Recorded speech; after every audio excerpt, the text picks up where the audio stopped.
Hi friend, merry Christmas. সবাই কীরকম আছো? আর তার সাথে হ্যাপি তুলসী দিবসের আন্তরিক শুভেচ্ছা জানাই। তো চলো আজকে যে ব্লগটা শুরু করছি, তো সেটা হচ্ছে আমাদের যে সারপ্রাইজ ট্রিপ রয়েছে নিউ ইয়ারে।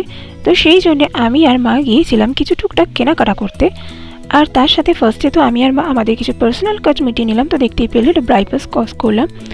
তো তারপরে ওখান থেকে চলে গেলাম সল্টলেকে। তো তারপরে ওখান থেকে টোটো নিয়ে চলে গেলাম আমাদের পার্সোনাল কাজগুলো মিটিয়ে নিতে।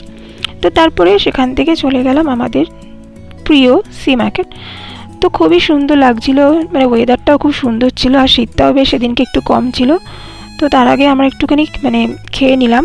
তো মা মিষ্টি কিনলো আর আমি খেলাম গজা, আর তার সাথে নিয়ে নিলাম ধোকলা। তো এটা আমার খুব ফেভারিট খাবার আর আমি এটা প্রায় খেয়ে থাকি, কিন্তু এই দোকানের ধোকলাটা বেস্ট। আর এত টেস্টি আর নরম আর সফট, খেতে ভীষণই ভালো লাগে আর খুব টেস্টি হয়। তো সেই জন্য খেয়ে নিলাম। তো চলো ব্লগটা